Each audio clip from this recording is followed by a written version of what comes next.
360.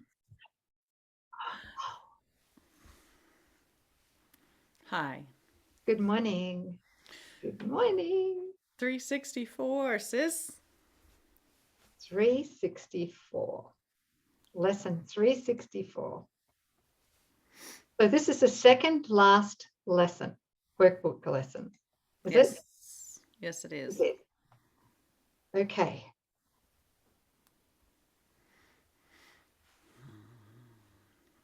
You're going to It, read, and then I who am. knows? And then who knows? Yes.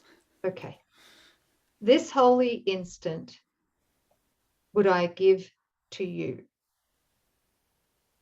Be you in charge, for I would follow you, certain that your direction gives me peace.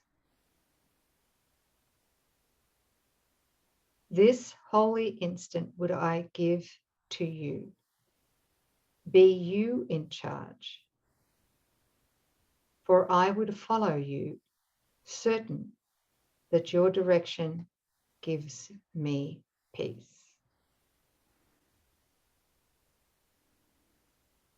Can we just pause for a minute and take that in?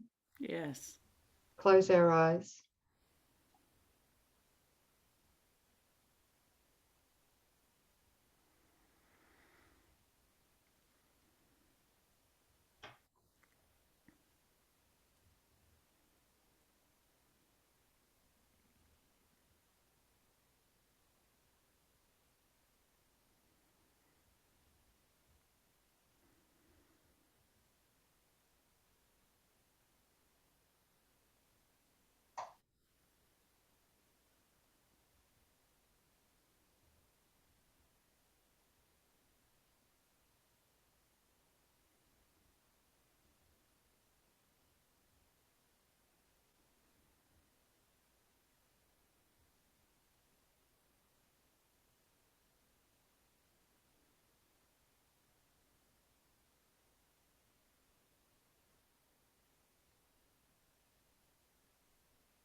And if I need a word to help me, he will give it to me.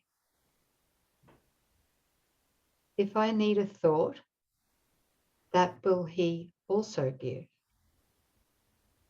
And if I need but stillness and a tranquil, open mind, these are the gifts I will receive of him.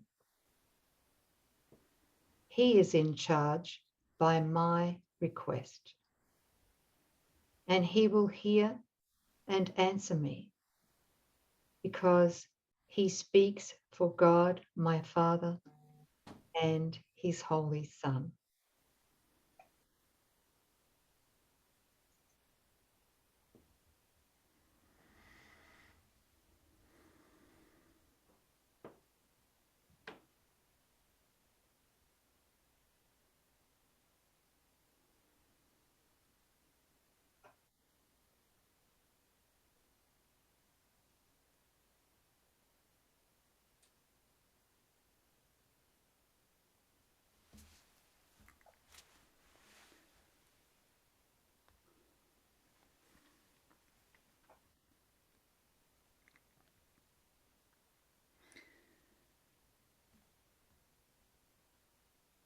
It, it feels right to to give a couple examples of what's possible when we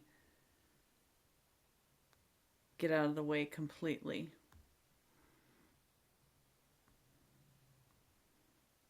Yeah.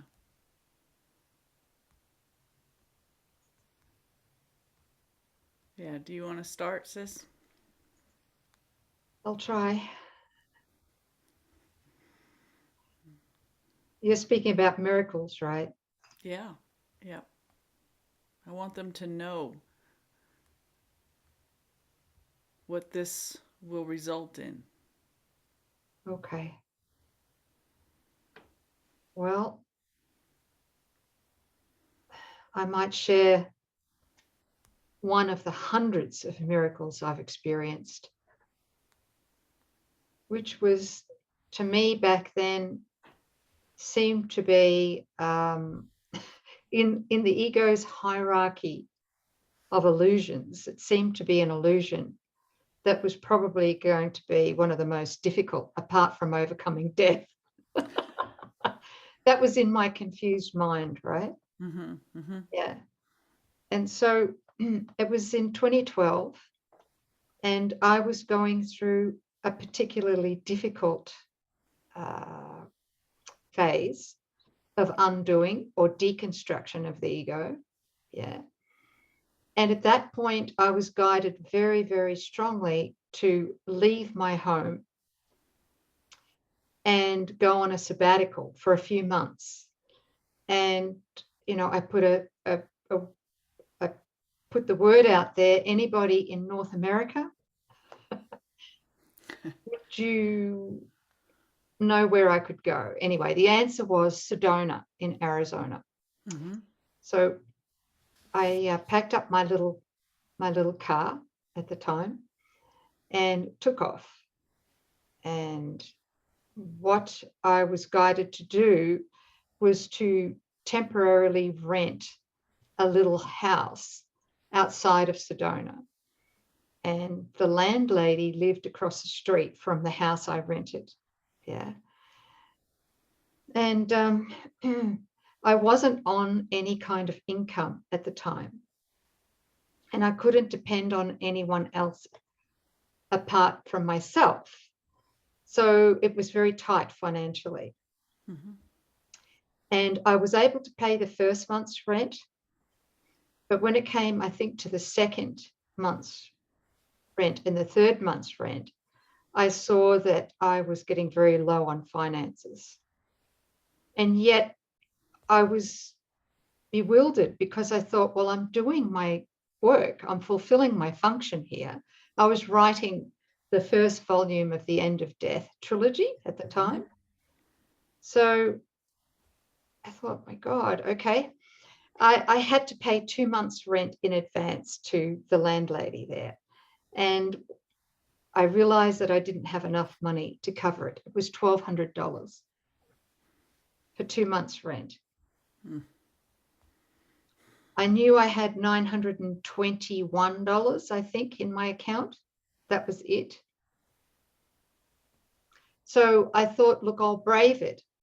I'll walk across the street, knock on the door, eyeball the landlady heart to heart and tell her the truth. I only have 900 at this point that I can take out to give you, not 1,200, right? Well, she was really, really disappointed. Very disappointed. Mm-hmm. And she agreed to it, but I could see that she was upset. Over the next couple of days until rent day was due, I felt really guilty. Very, very guilty. And I wouldn't even look at her when I went to water the garden out the front there. I would try and avoid her from my own guilt. And then on rent day, when I think it was early in the morning, I decided, well, this needs forgiveness. I mean, that's my function, isn't it? Mm-hmm. Mm-hmm. Right? So what am I going to do? What needs to be seen? And what I saw was there was a gap between the landlady and me. And it was in my mind and it was my guilt. Yeah. So when I saw that, my heart burst open. I cried. And then I went, I just want to close the gap with the landlady and myself. Yes. Right? Now, in that beautiful intention of closing the gap with the landlady and myself, the thought of financial scarcity left my mind. I just wanted to close the gap with her. Yeah. And I allowed that experience to happen. I remember driving down to the bank at the time there, and I withdrew $900, and I kept the receipt, which I still have here. I withdrew $900 and I took the cash to her home. I knocked on the door. She welcomed me in. and she said, do you mind if I count the cash? So I sat down, she gave me a glass of water, and in front of me, she counted the cash. And then she looked up at me with a huge grin on her face, all bubbly, and she said, thank you. Thank you. And I was like, wow, she's she's really happy about this 900. And she said, thank you for giving me the full $1,200. So I immediately went, I didn't give you $1,200, $900. So I looked in my wallet, and there was a receipt for $900. And she counted $1,200 on the countertop. So in that moment, I got flushed with the chills. It felt like the whole kitchen was lit up with light. And I knew a miracle had taken place. I knew it.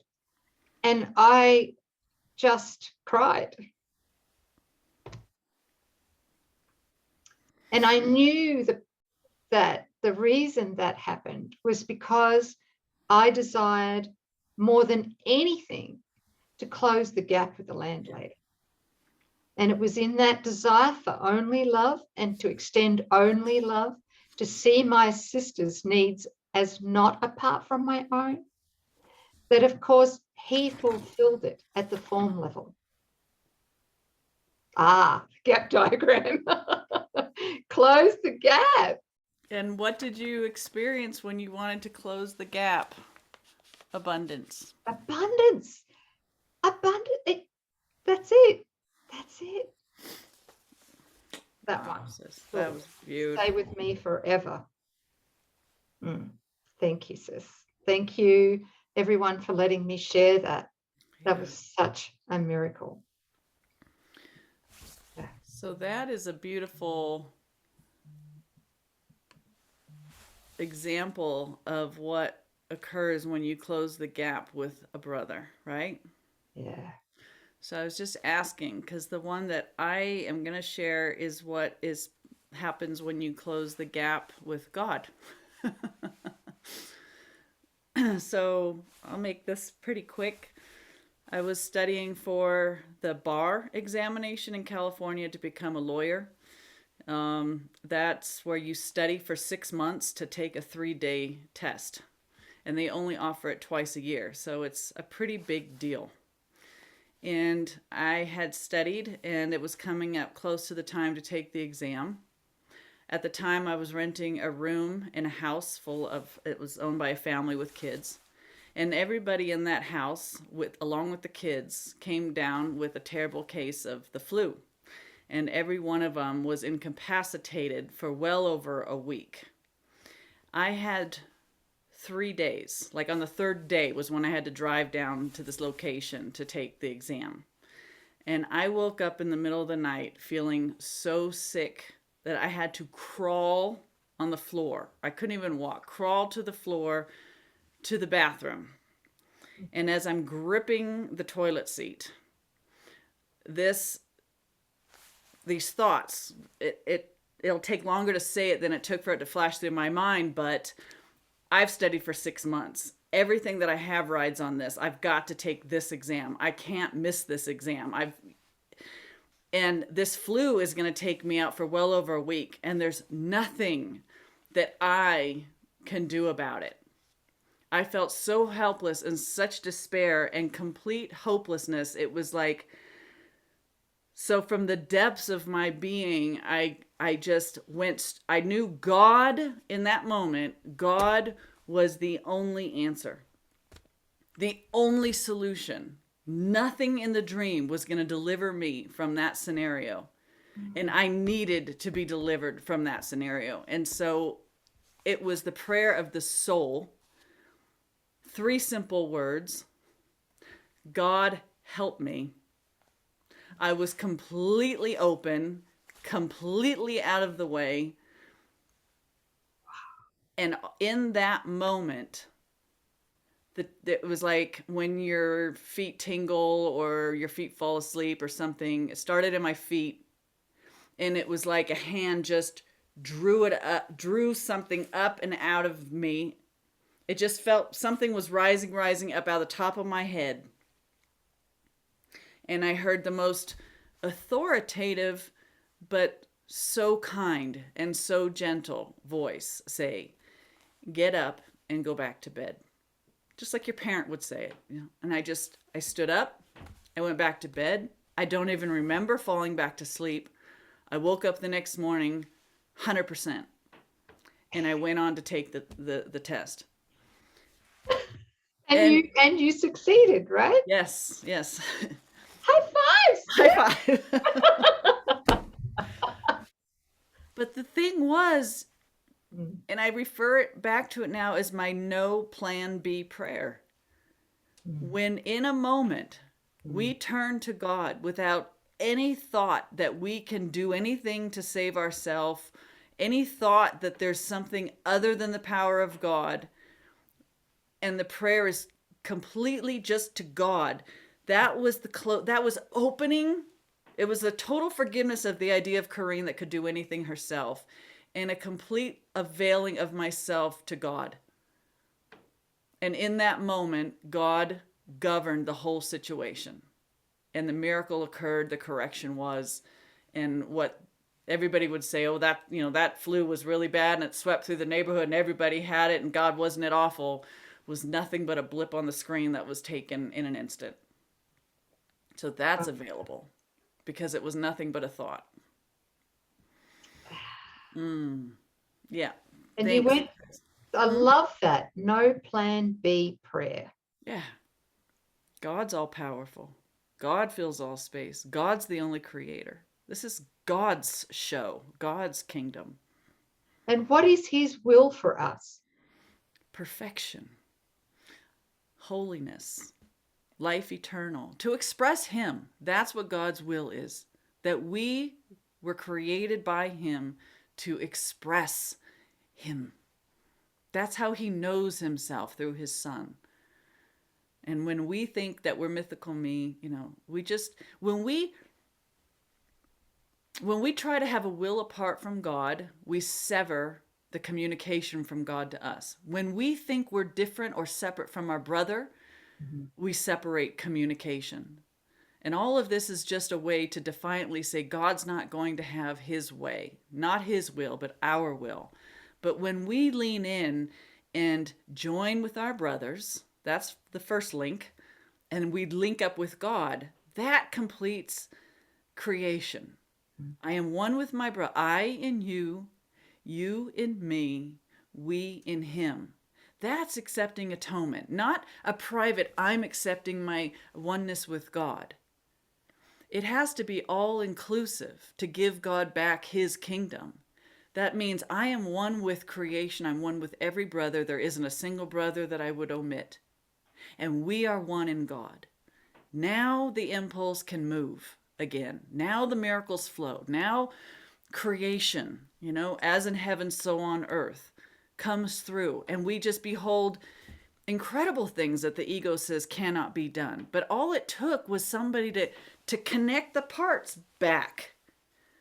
So that God's creation, the divine impulse, is now flowing as it always is. But while we try to dismantle through a private will and separation, no thanks God, no brother, that's the way that we would try to impede God's being God right here now. And how beautiful it is, that feeling. Thank you. To reconnect. I'm guided to just try and find something here while you're, because so have you guys heard the one about the shall I tell them? Have you seen me dance? Hurry up, sis. No, just I want to find something. I just heard it, so I don't know what it means. Yeah, trust it. Yeah, no, I can't find it. Sure you can. Well, okay. The Holy Spirit is invisible, but you can see the results of his presence. and through them you will learn that he is there. What he enables you to do is clearly not of this world. For miracles violate every law of reality as this world judges it. Every law of time and space, of magnitude and mass is transcended. Wow. For what the Holy Spirit enables you to do is clearly beyond all of them. That's it. That's it. Right there. That's it. And where is that from? That is from chapter 12, section 7 in the text. Yeah. But that's what you and I just experienced. I mean, that's one of the many, many miracles we've had. Yeah. Yeah. We could sit here for hours back to back. Yeah. Miracles have been astounding. That's why miracles are, they don't do anything. They don't correct anything. They reveal. It's a revealing. It's a moment where we drop our defenses and are willing to look with God, to let God have his kingdom. Let those laws govern us as opposed to what the ego says. It's dropping what we're so insistent upon to keep God out of the picture. In the absence of our defenses, God is omnipotent. God is omnipresent. God's love is the only love there is. Yeah. And that's everything we want, because it's everything we are. Beautiful. Thank you. His laws reverse all the laws of the world. You want to know what's possible? Look to Jesus. And he says, I'm here 3 years, you guys. You could do so much more. Greater works.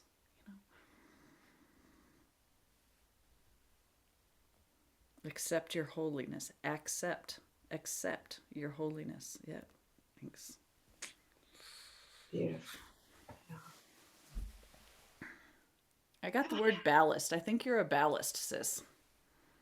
What does that mean? Ties in with yesterday's lesson, but it just hit me. Somebody's sending me a message that you're a ballast. I'll have to look that up. We'll have to look it up too. I think maybe some would say that I've been a blast, but not a ballast. A beautiful ballast. I don't know. You're holy. Thank you. Thanks, family. Yep. Yeah. Thanks, everybody. That was 364. Oh my gosh. Wow. Okay. We'll see you one more time. Yeah, we need to change our clothes for the last lesson. I'm cold. Can I just keep my jacket on? I'll go put a blanket around you, sis. Thanks. All right, you guys. Thanks for joining. Love I you. hope that was helpful, inspiring. Yeah, have fun with that. Love you. Bye-bye. Bye.